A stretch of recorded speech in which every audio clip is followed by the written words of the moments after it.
गणेश और लक्ष्मी की मूर्ति एक में नहीं होनी चाहिए। जी। यूपी अपडेट के सभी दर्शकों का हमारे खास प्रोग्राम में बहुत बहुत स्वागत है। आज का हमारा खास प्रोग्राम दीपावली के पर्व को लेकर होगा।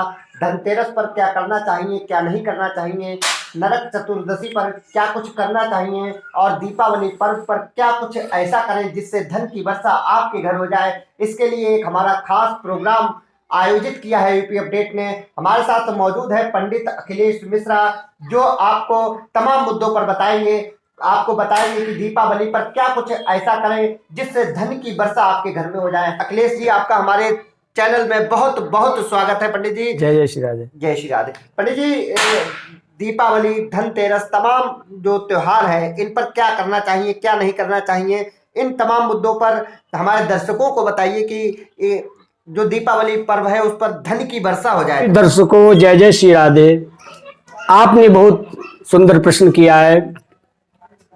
धन त्रयोदशी, धनवंतरी जब समुद्र मंथन हुआ था तो अमृत कलश लेकर के धनवंतरी भगवान प्रकट हुए। तभी से धनवंतरी जयंती मनाई जाती है। जो जो बड़े आयुर्वेदालय हैं वहां पर धनवंतरी भगवान का विधिवत पूजन किया जाएगा और उन्हें श्रद्धा सुमन अर्पित किए जाएंगे। जितने भी बड़े बड़े थोक के व्यापारी हैं या बड़े बड़े औषधालय हैं, उन सब में भगवान धन्वंतरी का पूजन किया जाएगा। और धनतेरस का जो दिन है बहुत ही पवित्र और बहुत ही पावन है। इस दिन हमारे हिंदू समाज में एक रिवाज है कि कुछ ना कुछ नया सामान लाना चाहिए। कोई बर्तन लाता है, कोई चांदी का सिक्का लाता है, और अगर सही मुहूर्त पर लाया जाए तो उसका फल अधिक मिलता है। वैसे तो लाने को तो आप कभी ला सकते हो पूरे दिन, लेकिन कुछ शुभ मुहूर्त का समय विशेष होता है। जो 2 नवंबर मंगलवार का विशेष समय है, शाम 6 बजे से लेकर के 8:30 तक का विशेष समय है। इस दिन आप कुछ सामान खरीद कर लाएं, जो आपकी जैसी सामर्थ्य हो वैसा सामान लाए। इसमें कोई चीज जितनी आपकी आवश्यकता अनुसार ला सकते हैं, इसमें कोई नहीं है।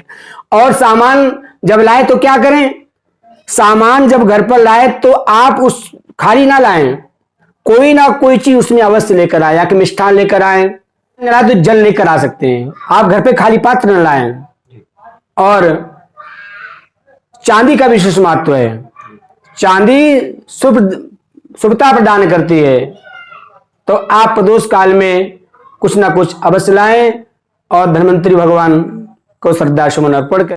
और जो धनतेरस को जो सामान लिया जाता है उससे वर्षों तक बरकत रहती है। उसका एक खास विशेष महत्व है। मतलब उसमें कभी कोई प्रकार की मतलब वो नहीं आती है। मतलब जो सामान आप खरीदेंगे उसमें मतलब आपको कुछ ना कुछ बरकत होगी। इसलिए धनतेरस का विशेष महत्व है। और धनतेरस पर हम लोग शुभ मुहूर्त में सामान खरीदते हैं। और जो आपसे हो सके गरीबों की सहायता के। धनतेरस जैसे कोई ऐसा व्यक्ति है जो सामान नहीं ले सकता है, बर्तन खरीद नहीं सकता है, कोई पात्र नहीं ले सकता है, तो उसका कुछ सहयोग कर सकते हैं। मतलब कोई शुभ कार्य ऐसा कर सकते हैं जिससे किसी को प्रसन्नता मिले, और प्रसन्नता मिलेगी तो आपको भी प्रसन्नता होगी। पंडित जी, इसके बाद नरक चतुर्दशी आती है, इसका क्या महत्व है और क्या इस पर करना चाहिए, क्या इसका प्रसंग है? नरकासुर नाम का एक राक्षस था। उसने अपने जेल खाने में 16,000 महिलाओं को बंद करके रखा था और भगवान कृष्ण ने उसका वध किया। वध के बाद सभी को बड़ी प्रसन्नता हुई। तो एक चतुर्मुखी दीपक नाली के पास में जलाया जाता है। जो वो दीपक जलाता है उसके यहाँ दारिद्रता दूर हो जाती है और लक्ष्मी वार बन जाता है। दीपक का विशेष महत्व है। सारे पूरे भारत में हिंदू समाज में सभी लोग सूप में रख करके दीपक को जलाते हैं। इससे सभी दरिद्र दूर हो जाते हैं और लक्ष्मी की प्राप्ति होती है। ये हुई नरक चतुर्दशी। मुहूर्त या कोई मुहूर्त ऐसा कुछ है क्या? सायंकाल के समय ही सूर्यास्त के बाद दीपक जलाया जाता है। और नरक चतुर्दशी के सायंकाल में मेष लगन में हनुमान जी का जन्म हुआ था। तो हनुमान जयंती भी नरक चतुर्दशी को मनाई जाती है। हनुमान जी का जो जन्म हुआ था नरक चतुर्दशी को प्रदोष शाम काल में हुआ, प्रदोष काल में। इस दिन हनुमान जी की पूजा करने से कोई विशेष दिन ऐसा करना चाहिए, हनुमान जी का सुंदर कांड का पाठ करना चाहिए। जो भी आपके कष्ट है, जैसे आप पे साढ़े साथी चल रही है, राहु केतु की महादशा चल रही है, उससे आपका निवारण होगा। और हनुमान चालीसा की पुस्तकें वितरण करना चाहिए। उसके करने से आपके ऊपर हनुमान जी की विशेष कृपा प्राप्त होगी। जी पढ़िए। तीसरा सवाल, धनतेरस हो गई, नरक चतुर्दशी हो गई, इसके बाद में जो पर्व आता है दीपावली, दिवाली का जो पर्व है विशेष महत्व रखता है हमारे हिंदू समाज में। लक्ष्मी का साक्षात ये दिन माना जाता है। तो इसके लिए इस पर कुछ विस्तृत चर्चा करते हुए पंडित जी हमारे दर्शकों को बताएं, ऐसा दर्शक क्या करें इस दिन जिससे उनके घर हो सके। भारतीय संस्कृत एवं सनातन धर्म का अति प्रसिद्ध पावन पर्व दीपावली है। ये पूरे विश्व में मनाया जाता है। हमारे भारत को छोड़ करके जो हमारे भाई हिंदू समाज के लोग विदेशों में रहते हैं, वो भी दीपावली को बड़ी धूमधाम से मनाते हैं। इस दिन अपने घर में शुद्धता, सारे घर की सफाई करनी चाहिए और भगवान गणेश लक्ष्मी को आसन पर एक चौकी लाएं, उस पर भगवान गणेश लक्ष्मी को बिठलाएं और फिर उनका पूजन प्रारंभ करें। दीपावली का भी पूजन करने का समय होता है। दीपावली का पूजन का समय जो है, दिन में स्त्री कुंभ लगन 1:14 पर प्रारंभ होगी और 2:56 तक रहेगी। इस समय पूजन करना चाहिए। पूजन करने के 3 समय होते हैं। दूसरा समय है स्त्री वृष लगन। ये प्रदोष काल में 6 बजे से 8:30 तक सर्वोत्तम पूजन का ये समय है। इसमें व्यापारी गण अपनी दुकानों में, अपने प्रतिष्ठानों में मां लक्ष्मी का पूजन करते हैं। इसके बाद में रात्रि काल का मुहूर्त आता है, इसे कहते हैं महानिशा पूजन। इसमें स्त्री लगन है 12:20 से प्रारंभ होगी। रात्रि काल में 12:20 से 2:36 तक का विशेष मुहूर्त होता है। इसमें क्या होता है, व्यापारी जो बहुत बहुत बड़े कारखाने हैं, जो बहुत बहुत बड़े व्यापारी हैं, वो अपने घर पर श्रीसुत ऋग्वेद का होता है, हिरण्यवर्णाम हरम सुवर्णरत्नस्त्रजाम चंद्राम हिरण्मयीं लक्ष्मीं जातवेदो महाभा, इस श्रीसुत होता है ऋग्वेद का। इसका पाठ कराते हैं। इसके बाद कुछ लोग गोपाल सहस्रनाम स्तोत्र का पाठ करवाते हैं और कुछ लोग कनकधारा स्तोत्र का पाठ कराते हैं। अंगम हरे पुलक भूषण मा श्रयंत्री भृंगणांगने मुकला भरणम तमालम। ये स्तोत्र है, इससे शंकराचार्य जी ने गया में स्वर्ण की वर्षा करवाई थी। मतलब शंकराचार्य जी ने इस स्तोत्र से स्वर्ण की वर्षा कराई थी। तात्पर्य इसका यह है, जो भी इस गोपाल सहस्रनाम स्तोत्र को या श्री सूक्त को या कनकधारा स्तोत्र को रात्रि काल में 12 बजे से प्रारंभ कराता है, उसके घर में लक्ष्मी की अति कृपा प्राप्त होती है। उसके घर में धन धान्य की कोई कमी नहीं रहती है। ये मानिसा का पूजन है और इसमें विदेश गई हुई लक्ष्मी भी आपके घर में वापस आ जाएगी। इस शास्त्रों में ऐसा लिखा हुआ है। गणेश लक्ष्मी की जो मूर्ति होती है, इनको लाने का लोगों की विशेष महत्व रहता है दीपावली पर्व को। तो ऐसी कौन सी मूर्तियां, मतलब किस तरह की मूर्तियां हों जो घर में स्थापित की जाए, को देख कर लाएं, जो उनके लिए फलदायी हो। गणेश और लक्ष्मी की मूर्ति एक में नहीं होनी चाहिए जी। गणेश और लक्ष्मी की मूर्ति अलग अलग होना चाहिए।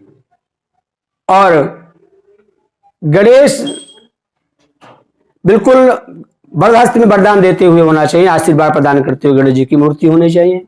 ऐसी ही माता लक्ष्मी की एक हाथ में लक्ष्मी की वर्षा करते हुए दूसरे हाथ से आशीर्वाद करती हुई होनी चाहिए। ऐसी लक्ष्मी मूर्तियां मतलब लाभप्रद होती हैं। गणेश और लक्ष्मी को किस तरह से रखा जाना चाहिए, दाएं और बाएं का थोड़ा सा? गणेश जी के दाहिने साइड लक्ष्मी जी को स्थापित करनी चाहिए, क्योंकि किस दिशा में स्थापित करना चाहिए? और तो पूर्व उत्तर कोने जैसे आपने पूजन करना चाहिए, और भी भगवान रखे हुए हैं। दिवाली का तो त्योहार लक्ष्मी जी का पर्व, उसमें उस समय तो बीच में ही रखा जाएगा, और बाद में मतलब पूर्व उत्तर कोने पे इधर स्थापित करनी चाहिए। गणेश जी के बारे में अभी कुछ बताने जा रहे थे तो हमने टोक दिया। लक्ष्मी दीपावली के विषय में 3 जानकारियां मिलती हैं।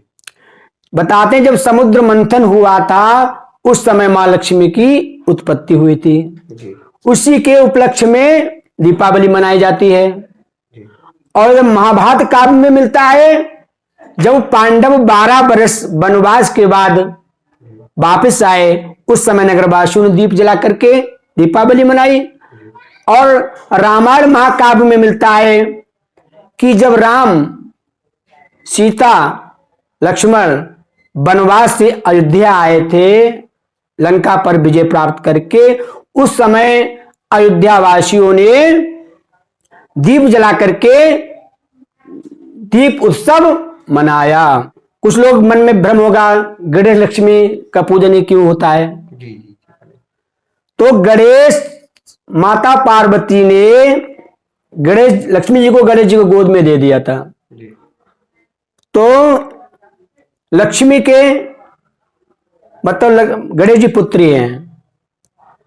गणेश जी का पूरे लक्ष्मी साथ में क्यों होता है, ये प्रश्न आपके मन में आ रहा होगा। तो लक्ष्मी जी बहुत चंचल हैं।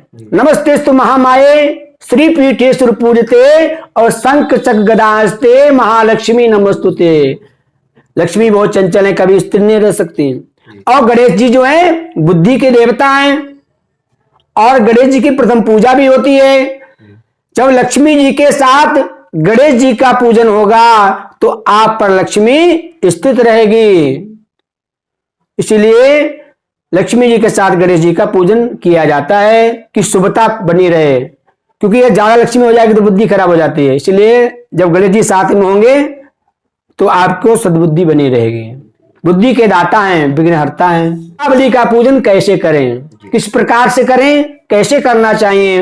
वैसे तो भगवान गणेश जी को चौकी पर विराजमान करें, एक छोटा सा कलश स्थापित करें, उसमें आम के पत्ते और ऊपर लाल नारियल में कपड़ा बांध करके कुछ अन्न भर के स्थापित करें। और घर पर जो भी चांदी के सिक्के हों या चांदी की मूर्तियां हों उन्हें क्या करें, एक पात्र में स्थापित करें और पंचामृत से उन्हें स्नान कराएं। स्नान करने के बाद एक पात्र में चावल भर लें, चावलों को उस चौकी पर स्थापित करें और जो सिक्के हों गणेश लक्ष्मी के उनको पूछते जाएं, वहां स्थापित करते जाएं। उसके बाद उनमें चंदन केसर का तिलक करें, अच्छा चढ़ाएं और अच्छा चढ़ा करके उन पर खीले चढ़ाएं, क्योंकि खीले अभी जो पर्व है धान उत्पन्न हो रहे हैं तो उसी से खीले जो बनती है तो भगवान को पहले अर्पण की जाती हैं। तो उन्हें खीले चढ़ाएं, खिलौने चढ़ाएं, उसके बाद उनकी प्रार्थना करें और फिर उनकी आरती करें। जय जय श्री राधे। तो ये थे हमारे साथ पंडित अखिलेश मिश्रा, जिन्होंने हमको बताया कि दीपावली पर्व का शुभ मुहूर्त क्या है, धनतेरस का शुभ मुहूर्त क्या है, और इसके साथ ही जानकारियां दी। ऐसे ही आगे भी हमारे साथ पंडित अखिलेश मिश्रा मौजूद रहेंगे। राशि के बारे में बताएंगे, क्या अच्छा करने से धन की वर्षा हो सकती है ये भी बताएंगे, और क्या उपाय करना चाहिए यदि आपके दिन खराब चल रहे हैं ये भी पंडित अखिलेश मिश्रा समय समय पर दर्शकों को बताते रहेंगे। हमारे चैनल को सब्सक्राइब अवश्य करें और इसी तरह देखते रहिए पीलीभीत का, आपके जनपद का number 1 news channel UP update 24/7।